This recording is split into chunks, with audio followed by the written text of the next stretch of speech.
323쪽인데요. 254조에 의해 탁송품의 특별 통관에서 그 1항의 1호에 송화인 및 수화인, 좀 어려운 말이다 이래서 발성인 및 수신인으로 바뀌었어요. 또 3항의 수화인도 물품 수신인 이렇게 바뀌었군요. 또 7항, 8항, 9항이 바뀌었는데 기존의 7항이 8항이 되었고 7항과 9항이 7항과 9항이 더 추가가 되었어요. 요 사이에 이제 8항이 들어가는 거겠죠.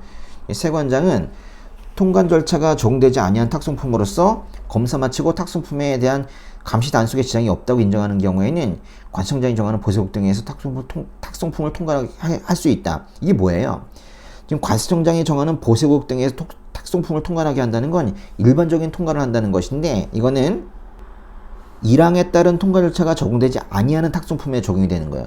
1항에 따른 통관 절차가 바로 간단한 통관 절차인데, 그것이 적용되지 않는 일반적인 통관 절차를 적용해야 되는 탁송품의 경우에는 말 그대로 보세구역에 들어가서 정상적으로 통관해라 이런 얘기예요. 그러니까 보세요. 여기에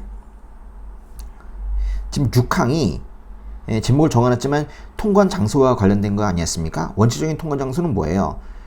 관청장이 정하는 절차에 따라 별도로 정한 지정장 시장, 이것이 바로 원칙적인 통관 장소이고, 다만 탁송품에 대한 감시 단속에 지장이 없다고 인정하는 경우에는 탁송품 운송업자가 운영하는 보세창고나 자유목적 운영시설에도 통관할 수가 있는데, 하나가 더 들어간 거예요. 만약에 그 간단한 통관 절차가 적용되지 않는 탁송품이라면 보세국 등에서도 탁송품을 통관할 수 있다는 이런 말을 하고 있는 거예요. 그러니까 정상적인 통관이 될 수도 있다라는 거죠. 그 다음에 9항이 더 추가되었고요. 328쪽인데요. 328쪽에 262조에서 거기 명령이라는 부분이 그 괄호가 더 들어갔어요. 대한민국이 체결한 조약 및 일반적으로 승인된 국제법규에 따른 의무를 포함한다. 이런 말이 더 들어갔어요. 그리고 330쪽인데요. 264조의 9 다음에 이렇게 264조의 10 이 부분이 더 추가가 되었어요. 불법 불량, 유해물품에 대한 정보 등의 제공 요청과 협조 부분이 더 들어갔죠. 이거는 관청장과 중앙행정기관의 장과의 관계예요.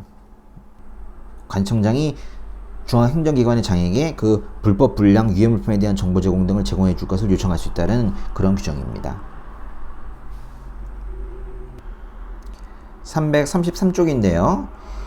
267조에 의해 지목이 바뀌었군요. 운송수단에 대한 검문 검색 등의 협조 요청, 그리고 세관문이 세관장은 이렇게 바뀌었고요. 또 요건 좀 봐주셔야 되겠다, 그죠? 예, 이거는 그리고 또 2항에 선박 운송수단으로 그렇게 바뀌었습니다. 338쪽인데요.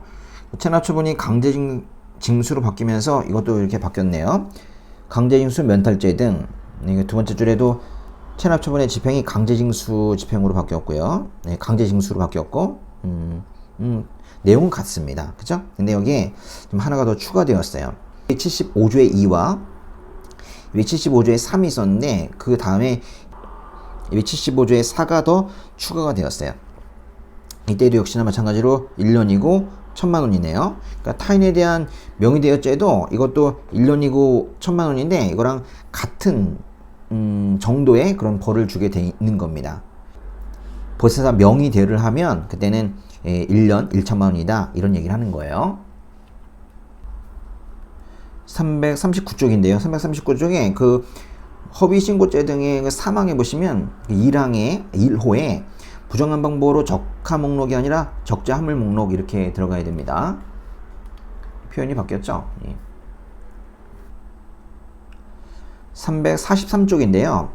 277조의 그 과태료 부분에 더 추가된 것인데, 거기 맨 끝에 7호가 더 추가가 되었어요. 예. 200만원 이하의 과태료 부분인데, 보세구역에 물품을 반입하지 않고 거짓으로 반입신고를 한 사람도 이렇게 200만원 이하의 과태료를 부담하도록 그렇게 되었습니다. 344쪽인데요. 그 100만원 이하의 과태료에서도 적하 목록이 적자 화물 목록으로 이렇게 말이 바뀌었어요. 세 군데가 바뀌면 되겠네요. 345쪽인데요. 양벌 규정에서 그 2항의 4호에 보시면 개항이 국장으로 바뀌었고요.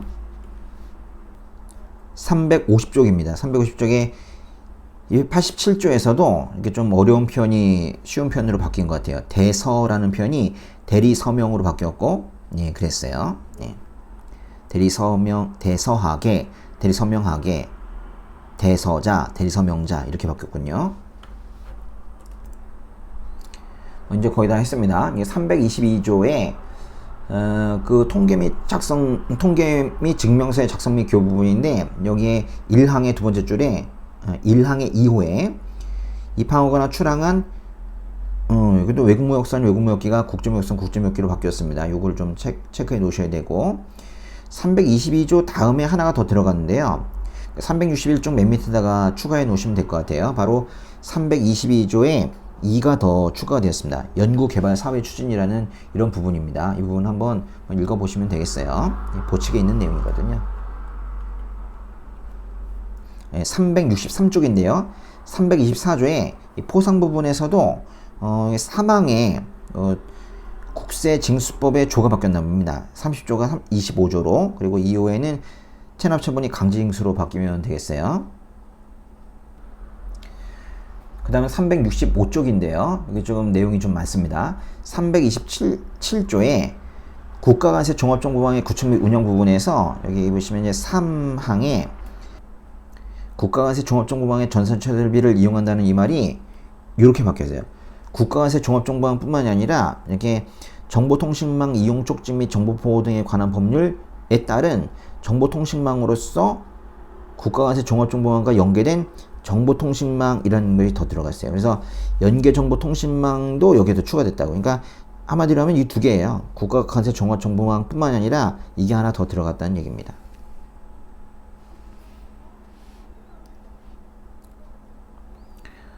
또 여기 5항에 우리가 아주 중요하게 배웠었던 그 효력 발생 시기 부분인데 좀 많이 바뀌었어요. 보세요. 전자신고 등의 경우에는 이렇게 저장된 때 세관에 접수된 걸로 봤었잖아요. 근데 전자송달은 두 개로 나눴었죠. 입력된 때와 저장된 때로 나눴었는데 지금 그 구분이 없었어요. 입력된 때와 저장된 때가 다 한꺼번에 뭘로 바뀌었는지 잠깐 볼게요. 이렇게 바뀌었습니다. 전자우편조서나 국가관세종합정보망의 전자사서함 또는 연계정보통신망의 전자고지함에 이거예요. 그러니까 결론적으로 말하면 저장된 때 이거 하나죠. 근데 보면은 전자신고등도 저장된 때인데, 보세요. 전자신고등도 저장된 때 세관에 접수된 걸로 보는데, 이것도 마찬가지로 말은 조금 어려운 것 같고 길게 되어 있는 것 같으나 역시나 전자송달의 경우에도 저장된 때, 이것이 바로 이제 효력 발생 시기가 되는 거예요. 더 쉬워졌죠. 371쪽인데요. 329조의 권한의 위임 및 위탁에도 용어 변경이 좀 있어요. 여기 5항에 개항이 국제항으로 이렇게 바뀌면 되겠죠. 372쪽입니다. 마지막 그 벌칙 적용에서 공문의제, 즉 330조인데 여기도 뭐 조문 번호만 바뀌었어요.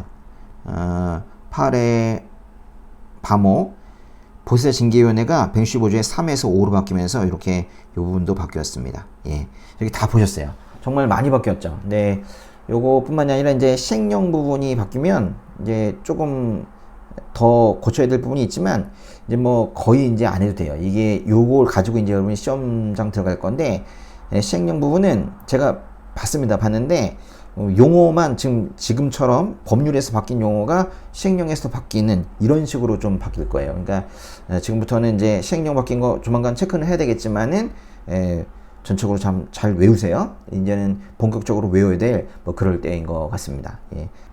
좀 많고 힘들어도 여러분이 조금 하셔야지 돼요. 예. 가르치는 저도 좀 부담스러울 정도로 이렇게 많아졌는데, 내용이 좀 더 이렇게 사회가 변하면 변할수록 뭔가 규정이 더 들어가고 분화되고 상세화되고 뭐 이렇게 되고 있는 거예요. 다른 법과는 달리 이렇게 과세법이 이렇게 많이 개정이 되냐? 예. 사실 다른 법도 많이 개정이 되긴 하는데 과세법이 특히 많이 개정이 되죠. 무역. 우리나라는 사실 무역으로 먹고 사는 나라 아닙니까? 그러니까 무역에 관련된 그런 법이 가장 많이 바뀌고 있는 거예요. 예. 이해를 하시고 우리가 따라가야 되겠습니다. 예. 건승하시고 예, 열심히 하세요. 예, 화이팅! 예.